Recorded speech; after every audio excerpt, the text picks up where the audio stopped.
First of all, you're ruining your own reputation. Secondly, you're betraying your profession, your professional oath. Thirdly, you are betraying your country because you're doing harm to your country, because you're creating the impression that this administration cannot be fought for all of the illegalities that we've been talking about. Right. This is an administration that is punishing people because the president is a convicted felon and is angry that he was almost brought to justice, and he wants to inflict harm on the government, and also his people he wants to inflict harm on our legal system, and he also wants to deter people from fighting back to all the illegal things he's doing. Something unfolded on live TV that could haunt Donald Trump forever. This wasn't a rally blunder, a courtroom slip-up, or one of his midnight tweet storms. No, this was the slow, brutal unraveling of the Trump myth, ripped apart piece by piece right in front of the cameras. And the person delivering the blow? Not a prosecutor, not a rival politician, not even a journalist. It was George Conway, the one man Trump cannot brush aside or silence. Cool, steady, and terrifyingly precise. Conway shredded Trump's political record, exposed his mounting legal disasters, and then, like a dagger, went after the illusion of his marriage. The way he laid it out didn't sound like speculation. It sounded like proof. And for the first time, Donald Trump looked like the one sitting on trial. And when you capitulate to him, you are encouraging them to send more people to El Salvador, including potentially American citizens, because they want to create a system where everybody's too afraid to provide legal services to fight against the illegality. And one more thing here is, they're doing this because of money. Money, and here's what's going on with this. The firms that are capitulating, and I know this because I spent 30 years practicing at a law firm that did mergers and acquisitions work, okay? And it's a very lucrative form of work, and you get paid only if the deals go through. And you get paid a significant amount, a percentage of the deal. It's lucrative business, and it's fine business in ordinary times. And they're afraid that the government won't approve the deals of their clients. Well, sorry, guys, you're destroying your reputation in an environment where there aren't going to be any deals because the president is destroying the economy and the U.S. dollar. So you are doubly foolish. Conway didn't just throw insults. He launched a calculated strike aimed straight at Trump's deepest weaknesses: his power, his image, and his fragile sense of loyalty. He painted the picture of a man not only losing political fights, but also losing his grip on reality itself. The real shock came when he said aloud what many had whispered in private, but never dared to declare. Melania's silence, he argued, isn't loyalty, it's leverage. Every icy glance, every public absence, every perfectly timed return is no coincidence. It's calculated. It's survival. And if Conway is right, the former First Lady may be holding evidence that could destroy Trump more completely than any prosecutor ever could. The only question is, when will she decide to unleash it? One of the things that is sort of interesting about the Trump people is they're not loyal to each other, and not even to Trump in some ways. I don't mean the Trump voters, but I mean the people around him. They are all as self-interested as him.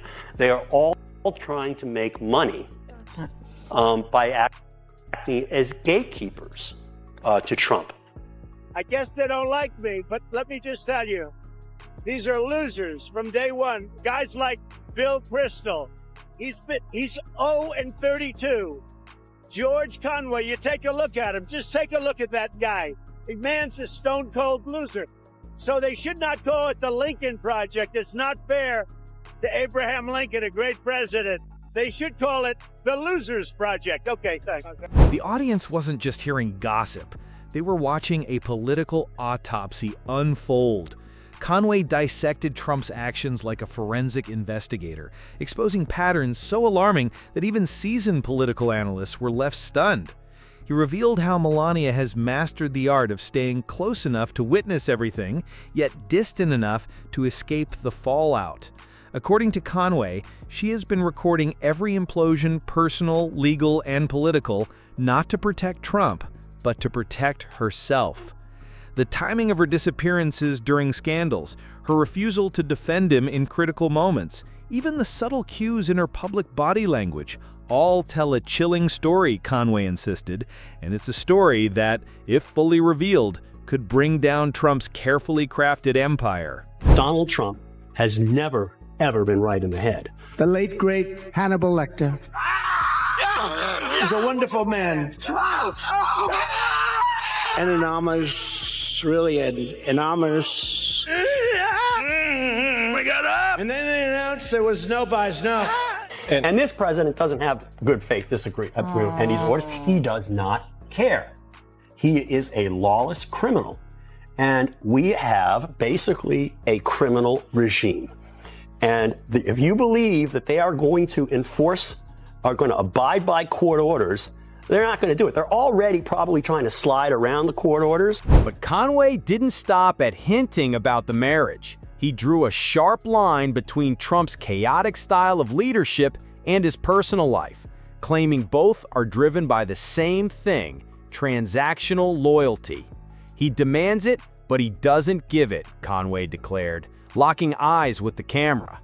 He reminded viewers how easily Trump discards allies the moment they outlive their usefulness, and then suggested that Melania may have learned that truth more clearly than anyone else. What if, Conway implied, she has been preparing for the day when betraying Trump isn't just an option, but a survival strategy? The thought sent shockwaves through the audience, because if Melania turns, the fallout won't just be personal, it will be historic. They don't want to obey laws, they don't want to obey rules, they don't think they apply to them. And Donald Trump has no moral conscience and no empathy. He does not care about anybody else other than Donald Trump, which is why in his first term he said, Article 2 lets me do whatever I want, Article 2 of the Constitution. The first Trump term, which I call Shit Show 1, was an assault on the rule of law, but it was only like it was like cancer.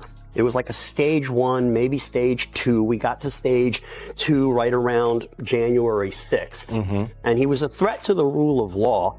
And then he went into remission. Now, Then came the moment that made even the anchors lean in. Conway suggested, careful not to confirm, that Melania may already be plotting her exit, not on an emotional level, but on a political one. She has been present for the worst of it, the furious rants, the hushed threats, the late-night phone calls no one else was meant to hear. She knows where the skeletons are hidden because she was there when they were shoved into the closet.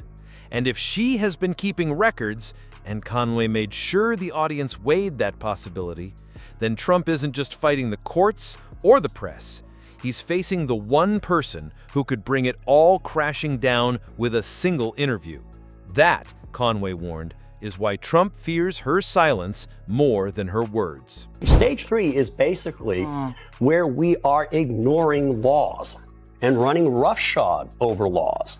I mean, they're basically refusing to spend money appropriated by Congress, which is against the law. The law requires the president to spend money. The president can't not spend the money that's been allocated for particular subjects. And you've got this guy who's not been appointed lawfully under the Constitution. Let's talk about that. Musk. Yep. And so that's stage 3. Stage 4 is going to be, well, these courts are telling me not to obey orders. Why should I? I don't want to obey the law, so why am I obeying the courts? And stage 4 is metastasis. Stage 4 is when democracy can die, and the rule of law can die, and constitutionalism can die. And we unless something happens radically, I can't see how we don't get to stage 4, because the logical path that they are taking, which is that the law doesn't apply to us, and nobody can enforce the law against us. Conway didn't just talk about fear, he made the audience feel it. He painted Trump as a man who feeds on dominance, but unravels the instant control slips from his hands.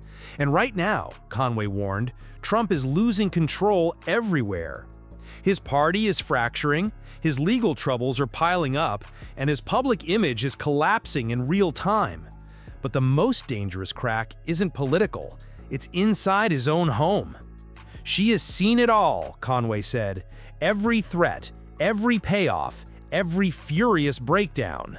And if that knowledge ever escapes Trump Tower, it wouldn't just shatter a marriage, it could obliterate the entire political movement built around him. The camera froze on Conway's face, letting that possibility hang in the air like a lit fuse. You don't want to diagnose him, but I think if you look at the diagnostic criteria for narcissistic personality disorder and antisocial personality disorder, he fits every single one of them. It's like the criteria were made to describe him. And I think what we saw with this tweet yesterday is that last final collapse of Donald Trump's mental state. I mean, you think about it, those were like 50, 60, 70,000 people in the aggregate in five rallies in different states. That's loopier than saying that the moon landings were staged, because there were tens of thousands of people were there. To think that is crazy, and to try to sell it to people is just as crazy. He's done. His brain is fried. Then, with surgical precision, Conway zeroed in on Trump's mental state, a subject most critics tiptoe around. He didn't. He called it for what it was: unstable, erratic, dangerous. He compared Trump's latest remarks to the ramblings of someone slipping further from reality. But the real twist, Conway argued, is that Melania knows this better than anyone, and her cold distance isn't loyalty, it's survival, carefully positioning herself for what comes next. The way Conway told it, Trump's mental decline isn't rumor, it's a matter of public safety. And if Melania ever lifts the curtain, the nation will see a Trump no spin doctor could possibly repair. Viewers were glued to the screen, bracing for the next blow. Conway delivered, shredding the hypocrisy of Trump's image, a man who projects strength while leaning entirely on those around him to shield him from truth. And Melania, he warned, may be his greatest shield of all, not out of love, but to protect her own future. Every smile is a mask, every absence a retreat. She's not standing by him, Conway said coldly. She's standing by herself. The impact was devastating, leaving Trump portrayed not just as politically weakened, but personally abandoned. A man trapped in a glass fortress, surrounded by people waiting to shatter it when the moment arrives. After Donald Trump won in 2016, your name was floated as someone who might work in his administration. You turned that down, and I was offered the job of head of the Civil Division of the Department of Justice, and I filled out all the forms. They ran my background check, and I was interviewing people who were going to work underneath me. I was sort of far along there, and then I just started having this queasy feeling like I don't really want to work in this administration, because what I saw was a shit show and a dumpster fire. And I just got to the point where I just couldn't do it. And so I didn't. And I was one of the best decisions I'd ever made. Okay, I admit I was wrong to support Donald Trump in 2016. I was horribly wrong. It was a horrible exercise in judgment. I knew better. I should have known better. By this point, social media was already on fire with speculation. Has Melania been quietly gathering evidence? Could she be the secret witness no one ever expected? Conway didn't confirm it, but he didn't need to. The mere suggestion was enough to send Trump's allies into panic mode. And that was Conway's genius. His attack wasn't just about what he revealed, but about what he left hanging in the air. Every pause, every sly smirk pushed the audience to imagine the worst. He's not afraid of prosecutors, Conway said. He's afraid of her. Those words hit like a thunderclap. Because if Melania is the one Trump fears most, then his greatest weakness is already living inside his own walls. Terry Schreckman wants to know from you, George, do you expect Trump to target you and other staff of the Lincoln Project? And if so, do you have a defense plan? I don't have a defense plan other than whatever he pulls up is going to be meritless. My finances are simple. It I don't fear him. And I think one of the things that that people don't quite understand about Trump, but they really should, is the fact that he's a bully and he wants to pick on people who won't fight back. Conway closed the segment with a warning that sounded less like analysis and more like prophecy. He said Trump's downfall wouldn't come from a single trial or a lost election, but from a betrayal he never saw coming. And when it does, it won't just take his power, it will strip away his very identity. The strongman act only works as long as people believe it, Conway explained, and once those closest to him stop believing, the entire facade crumbles. The silence that followed wasn't just in the studio, it rippled across the country. Because if Conway is right, the deadliest threat to Donald Trump is already standing next to him, smiling politely for the cameras. He's a sociopath, and it's one of the things about sociopaths is that they don't plan, they don't think, they just emote, and they're impulsive, and they act on their whims and impulses and the last person who talked to them. And that's why and then also they have the power, they love the power, the feeling of power that they get when they say, I'm turning this on, I'm turning this off, I'm turning the lights out, I'm turning the lights on, I'm raising tariffs, I'm lowering tariffs, I'm telling everybody in Tehran, 10 million people to evacuate, I'm telling them they're safe for now. Okay? He gets off on that, and then he gets bored with what he said yesterday. And of course, he doesn't necessarily remember what he says or care what he says yesterday. So tomorrow's going to be something else. And now, the cracks in Trump's empire are no longer hidden. They are splitting wide open. The investigations circling him aren't whispers in the dark anymore. They are full-blown storms armed with subpoenas and hard evidence. Former allies are dropping one by one, their testimonies hammering nails into his political coffin. The financial fraud, the hush money, the classified documents, it's all piling into a mountain of scandals so steep, not even his golden elevator could carry him over it.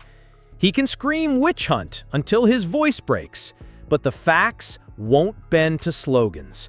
And the closer prosecutors move in, the more reckless his behavior becomes. In politics, desperation is nothing less than blood in the water. This is Donald Trump leading the Republican Party off the cliff. This is a man for whom there is no bottom, and Republicans are just afraid to call him out. He's saying we're in the middle of this war where Putin, who can't be trusted for a moment, who murders political opponents, who slaughters women and children, and Donald Trump is focused on what? Himself? Because he wants to get revenge for losing the 2020 election. He says, okay, let's see their dirt on Hunter Biden. I wonder someday that maybe we won't have a president in Russia who actually acts in the best interest of the Russian people and behaves himself before the world. Maybe President Navalny. I mean, pray to God that somehow that could happen. And maybe we'll see the files on Donald Trump. I think those would be interesting. Trump's once loyal army is crumbling. Donors who once lined up to kiss the ring are now backing away, unwilling to set fire to their own reputations. Strategists whisper that he's uncontrollable, too toxic, a guaranteed loss. Even Fox News, his longtime propaganda machine, has begun cutting away from his speeches when they collapse into incoherent rants. He's losing the very megaphones that once built him into a political giant. And without the echo chamber fueling his base, his grip on their loyalty starts to slip. For the first time in years, the illusion of an untouchable strongman is fading, and what remains is just a man terrified of losing it all. Absolutely. I do think that. I think it was most propitious timing. I think this needed to be done no matter who the Democratic nominee was, for the simple reason that Donald Trump has been getting basically this easy pass double standard on his behavior, because we've seen so much of it and it's basically been normalized, even though it's completely bizarre. We almost kind of don't bat an eyelash at him talking about sharks and electrocution and Hannibal Lecter. I mean, he's been doing crazy stuff like that for years. So he has this weird advantage. And that's part of the advantage. The other part of the advantage is that people are afraid to talk about mental health issues of any sort, lest they give offense or they don't want to stigmatize people. But I mean, this is just so different. I mean, this is the man, the question, this is the question of the mental stability of somebody who would have control of the second largest nuclear arsenal on the planet. I mean, this is just, you just can't look at it the same way. Behind closed doors, Republicans are staring down a choice they've always dreaded: stay chained to a sinking ship or cut him loose and face his wrath. Either path looks like political suicide, but the midterms were a warning shot. Trump-backed candidates stumbled, and the so-called red wave fizzled into a ripple. Strategists see the truth in plain sight. As long as Trump controls the spotlight, independents remain out of reach. Yet breaking from him risks tearing the party in two. It's a full-blown political hostage crisis, with Trump gripping the detonator, ready to blow it all apart if that's what it takes to save himself. He can't help himself but emotionally react to things. But one of the things that he's a narcissistic sociopath. That's the thing everyone has to kind of get used to. It's the reason why you cannot normalize him. You cannot treat him like a normal human being, because he's not. He is unwell. And that's why he can't follow. He's not going to be able to follow his lawyer's directions. That's why, he played right into the plaintiff's hands in the E. Jean Carroll case. They're trying to show basically he's a jerk. And what does he do? He acts like a jerk right in front of the jury. He shows disrespect for the jury. And, the fact of the matter is he's saying, oh, none of this ever happened. Well, okay, where's your testimony? The myth of Trump as an unstoppable kingmaker is crumbling. Polls that once stood like fortresses are now swinging out of control. His legal bills are bleeding his war chest faster than donations can fill it. The chaos that once energized his base is now exhausting them. Even his rallies, once the heartbeat of his movement, are thinning out, rows of empty seats glaring under the lights. His enemies smell opportunity, and his allies smell fear. In politics, momentum is everything, and Trump's is rolling backward fast. This isn't just a stumble. This is the beginning of the end. The other thing that he did was to show that this is his modus operandi. He intends to. He's willing to use the threat of violence or to incite violence in order to coerce government officials to either forego enforcing the law against him or to violate the law, as he sought to have Pence and members of Congress do on January 6th. And when the end comes, it won't be a quiet fall. It will be a spectacular implosion, the kind history books will pick apart for decades. The man who once cast himself as America's savior will go down as its cautionary tale, a lesson in how lies, arrogance, and unchecked power always collapse under their own weight. The courts will deliver their judgment. The voters will deliver theirs. And when the dust clears, Donald Trump won't stand as the symbol of a movement. He'll remain as the wreckage of one. This isn't just politics. This is accountability. And for Trump, accountability is the one enemy he can't outrun.